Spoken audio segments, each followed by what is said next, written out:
Hi friends, my name is Fall Harvest. I've moved to LA if that didn't ring a bell to you yet. Ketchup mustard. Today, we are going to be making up our mind again. It's been a while since I've done this. For those who are new, I like to talk my ass off. I got a thick one. All right? Hear that echo? That reverb? Oh my god. Time and place. It's a pun, obviously. I like to do my makeup while making up my mind about a certain topic, and that's usually about LGBT culture, shows, pop culture, you name it, I will talk about it. And I think the pun's cute. Let me know if it's cute. Subscribe if it's cute. So let's go. If you're new to the term queerbaiting, by definition, at least on dictionary.com, it refers to the practice of implying non-heterosexual relationships or attraction in media, like a TV show. Hey, now is not the time. Oh, my child.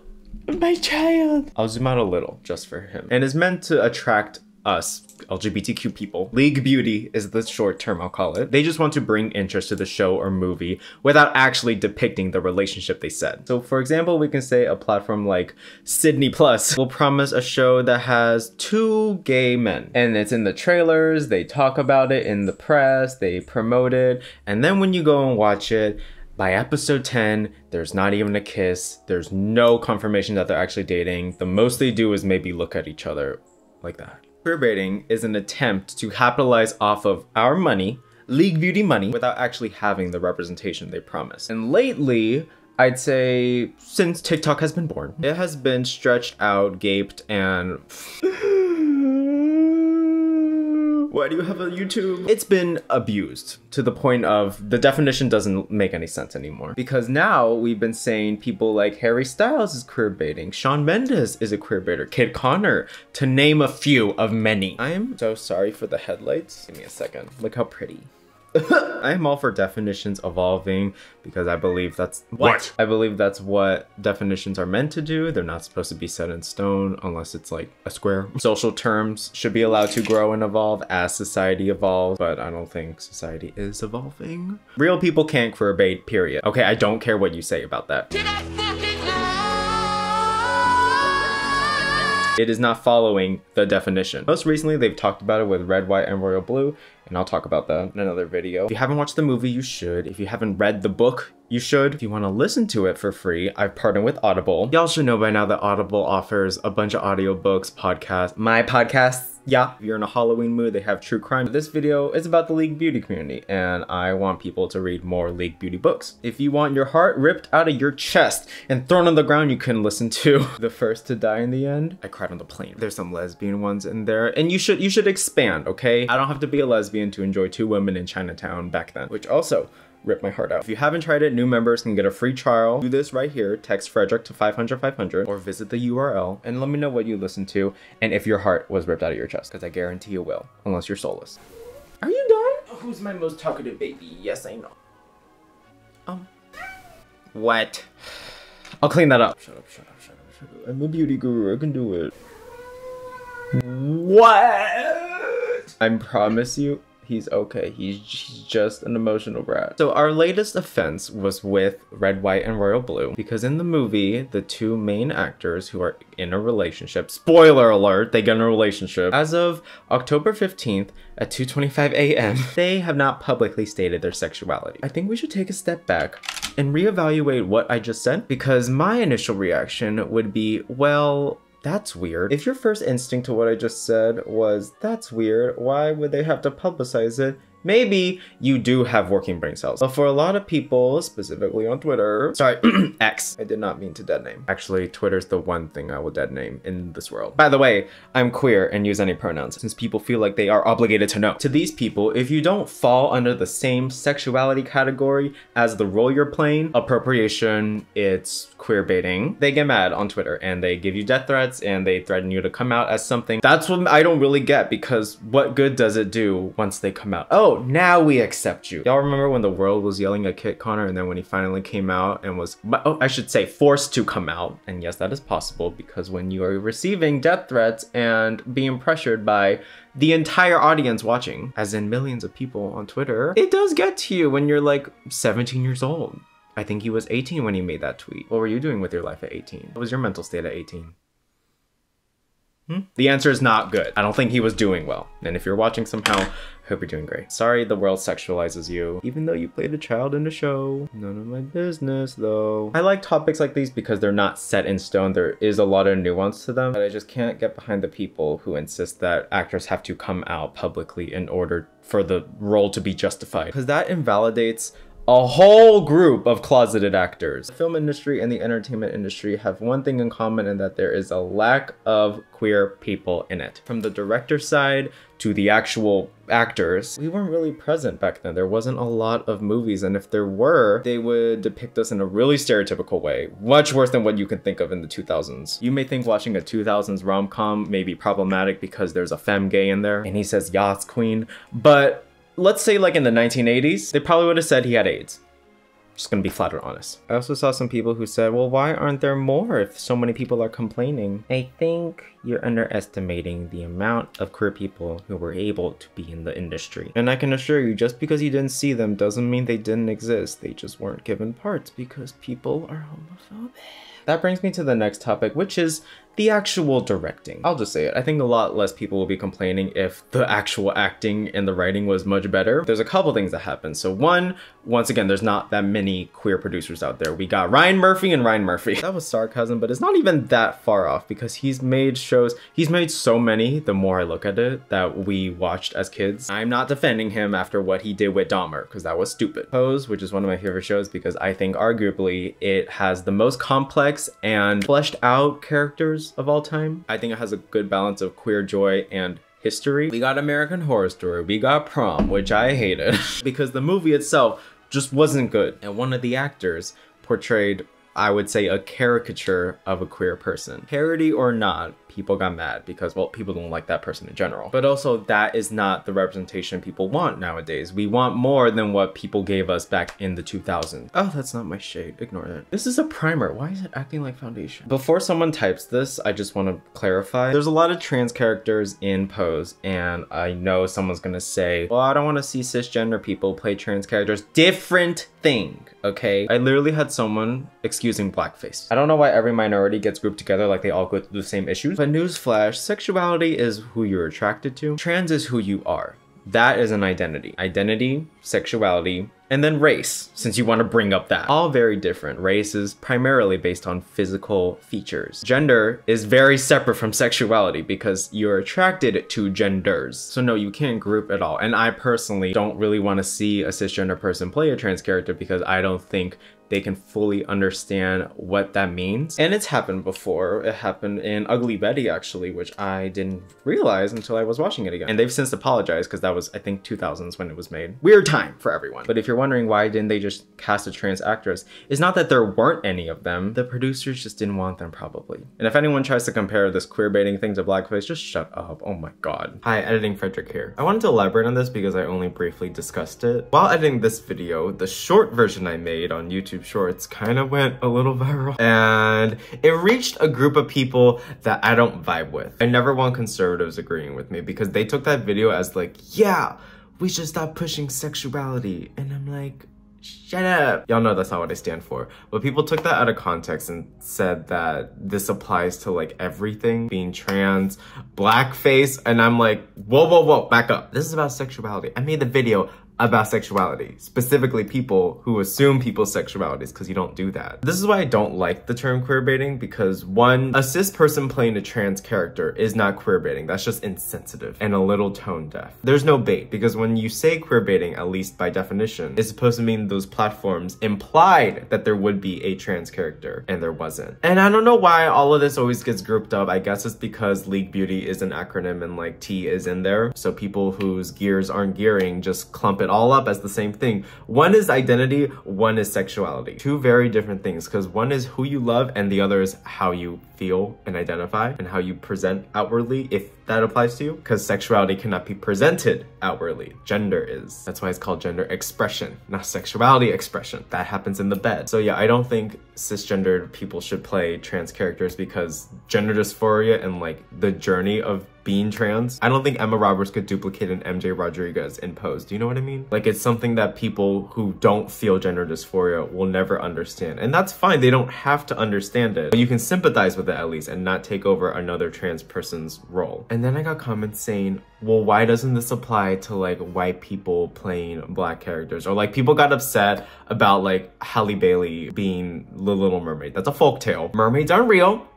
First of all, you cannot compare the two because sexuality, it's not defined by a race, by a gender. There's no appearance thing going on here. And if you're someone who's on the stance of like, oh, this person isn't queer enough because like they're just too masked, that's a little problematic because I'm not trying to say like masked people exist, like duh. If I ignore representation for a quick second, you're essentially saying in order to be gay, you gotta look this way or act this way. And that's very limiting, and that's also perpetuating a lot of the stereotypes that other people put onto us. Like, yes, I know there is an abundance of femme twinks that don't deserve rights because a lot of y'all are atrocious. However, that should not limit other people who don't define by a sexuality from painting their nails black because it's black nail polish, from wearing a dress. It's just a dress. And by continuing these stereotypes, you're also furthering this idea that what defines a man is this and a woman is this, which also hurts trans people because then you get comments of saying like, I want to wear a dress, but it gives me dysphoria because so many people just associate me with being a woman, even though it's a piece of fabric. And I want to reiterate, this conversation isn't set in stone. There's no completely right or wrong answer. You're being annoying. I think everyone here should be able to agree that queer people need to be in the entertainment industry on the other side of it, on the producer side, and cis actors should probably think twice about the role they're taking and how to properly represent them, which they do say a lot in interviews, like they want to give respect, not pull a James Corden in prom. And I would even say that it's more important for the writing to be better. And they can say their lines perfectly, but if the lines were shit to begin with and it's completely just a caricature or a mockery, the actor will not be able to make it good. And the worst part is the public will lash out at the actor while the writer hides because they can't put a face to them. And I'm not completely blaming the writers because writer strike. Bad writing happens when you don't pay the writers well. Oh, and finally, if you agreed with me on that YouTube short by saying we should stop pushing sexuality everywhere, shut up, get off my channel. Really important thing, I have a personal gripe with a certain group of people. They tend to be the shade of my wall, not always. A lot of people who are very passionate about this subject of queerbaiting tend to focus only on that online and not about like, in my mind, more pressing issues at hand, such as threats to elementary schools because a 5th grade teacher decided to put a rainbow on the wall. Many teachers getting petitions to be fired for supporting queer people. The 400+ anti-league beauty laws that have been introduced only this year in the US. And that is not an exaggeration. You can Google what different laws have been introduced in your county, in your state. In my mind, okay, if you are very passionate about this subject of queerbaiting, which is like, to me, bottom 50 of all my issues to think about, I would hope you take the same amount, if not more amounts of time to understand everything else I just said and to talk about everything else I just said. Maybe talk about queer Palestinians, please, because that's like the least you could do for queer people. And the reason why I say it's usually people who tend to be the color of my wall is because white privilege still exists, even if you're queer. Because once again, I can see your race before I see your sexuality, because you can't necessarily see that. A white woman walking across the street alongside a black trans woman has a very clear distinction. I think you can all agree that one person is objectively at more of a risk to be hate crimed. That doesn't take away from the other person's ability to be hate crimed. I said more, don't take my words out of context. Because people who are not just white have different intersectionalities in terms of being marginalized. Queerbaiting becomes a little bit less of an issue because you start to focus more on your rights and being able to get your gender affirming care that you might not be able to get now. It's the same reason why a lot of people in power just don't understand the importance of abortion, because they can't get one because they don't have a punani. It's something they can never understand because they don't experience the repercussions of having those things taken away. They're not directly affected. So if you're someone who is queer, you've always had an accepting family, you live in LA, the most you've been called is maybe the F slur in high school, and you're publicly out. Maybe you came out even earlier, like at 12 years old. It's probably harder to sympathize with the closeted.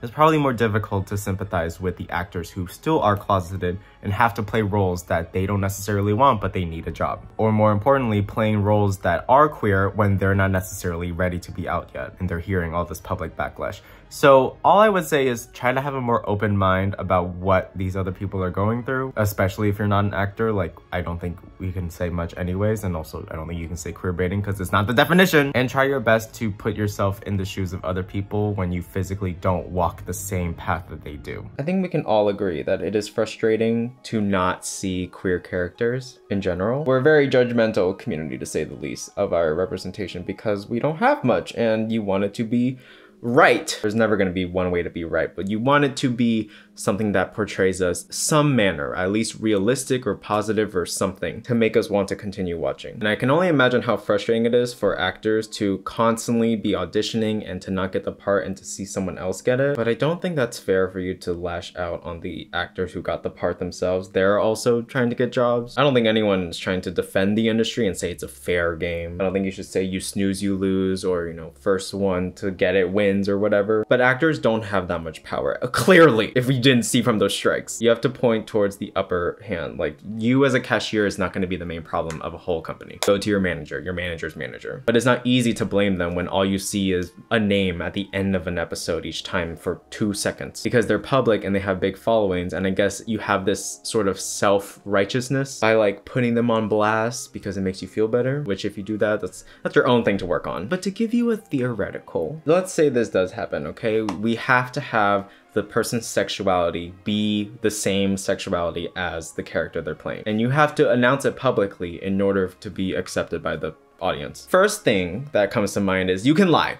Okay, people lie. I don't know why we're assuming the goodness out of everyone, but if let's say there's like a big blockbuster film coming out and the lead is queer, I think a lot of people would lie to do that. I don't think you should hold celebrities to be as morally sane as you are. And it's not that hard to lie about a sexuality on paper. How are you gonna prove it? You're gonna put a lie detector test on them? They're actors. They're good at lying. Second, it's illegal to do that already. I think the people who talk about this so openly are already out, so they kind of forget. That's an invasion of privacy, and you're not legally allowed to ask that at a workplace. You should know that these roles aren't just going to be given to them freely. There's not going to be an influx in more queer producers just because of this. The people who already have the personal connections are going to be prioritized. The people with more followers, the people who are more popular at the moment, usually. It's nice to see debut actors, and we're definitely seeing that way more because of the new shows that we're getting. We're not just casting the same people, we're getting people who are actually the same age that they should be playing, which I think is more important. Stop having a 30-year-old play an 18-year-old. Like, you know how when you write an essay for college, you're probably gonna skew it a little bit to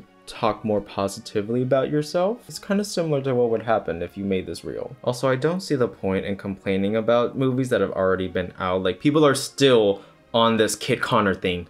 It's been years. The show's been done. You are wasting your time at this point. You can become an actor if you so want to, since you care about this so much. You can become a casting director if you really care. It's hard to do while I'm lining my lips. Even the shows with queer actors, they'll still find a way to complain that it's not queer enough for them, or that it's for straight people. And I need to remind y'all that straight people can be part of the community because trans people can be straight. It's not just about lesbians and gays, okay? But that's why I believe there will never be one correct stance on this, because everyone's journey with their sexuality is them. It will never be the same as what you see on television. You might find one show that has the same things or similar tropes, and that's why you relate to it. But that's where people start to say, well, this show was like too positive, so I didn't really relate to it because their dad didn't call them the F slur. And I'm like, babe, that's one show. Okay, it's one show of many. And I'm not defending your dad for saying that at all, but you shouldn't let that from preventing other people from enjoying it. And I don't really like the term for straight people because they tend to do it with like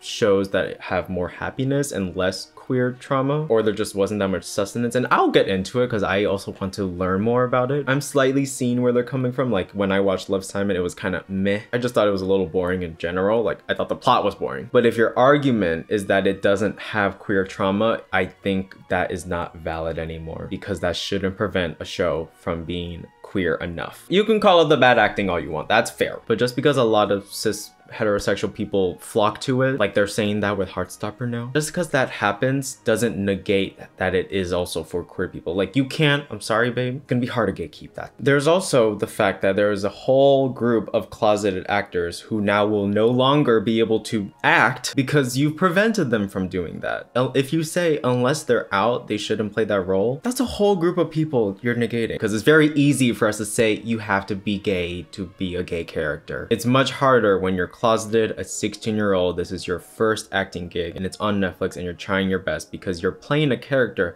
that you secretly know is your sexuality, but you're not ready to come out yet. I'm talking about Kit Connor. I also want you to think about how we say sexuality, because To me, at least, I view it as a spectrum. I think most people believe it's fluid and it's a spectrum. Like, just because you say you're bi doesn't mean you can't find a new label that works for you or that you believe defines you better. That's why I've always answered to anyone who says like, can I call myself blank label? No, I'm not gonna tell you what to do. I'm not the Lorax of the gays. Like, it's what you feel is best. It's what you gravitate towards. And if that changes, it's okay. It's not like set in stone. These are all abstract human-made ideas to begin with. There's nothing that can hold you to it. It's not gonna be tattooed on you unless you tattoo it. Don't act like you didn't look through 10 different labels and go, I don't know which one. That doesn't mean people can't take from queer culture whatever you define as queer culture. That's also subjective. Nail polish is not, by the way, and a man wearing a dress is not. Because dresses were made for men originally, right? Yeah. The marketing part is its own separate thing. But an actor being comfortable enough to kiss someone else of a different gender or the same gender should not be governed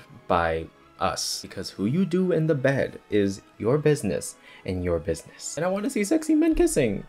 I'm done with makeup, by the way. I just want to reiterate, the frustration that people have is justified. Personally, I want to see more lesbians. I don't want to see only a season 1. I want to see at least 3. I would love to see queer people in general, or like someone with any pronouns. It's not hard to create a multifaceted character that doesn't fall into like the same 3 tropes you associate with that label. The way to do that is for these casting directors to either get out of their head and actually talk to some people who are queer, or for them to tell their own stories. But in order to do that, you have to support them. That is all I have for today. I also just want to say a really popular book brand just released a statement that will only further more League Beauty books to be taken away from shelves in schools, which takes away our history, which makes sex education even harder because it's always defaulted to man and woman. So I urge you to please read different books, read history books, watch queer history. It is very important for you to share this to other people so they learn, because a lot of people still don't even know what AIDS actually is. Thank you all for watching. This is Making Up My Mind, and let me know what you want me to talk about next. Currently, we got Red, White, and Royal Blue on blast. Bottoms, I will watch the movie. Subscribe maybe. I try to post every week, and I also post almost every day on shorts. And as always, I love you all, stay safe, and everything is less than 3.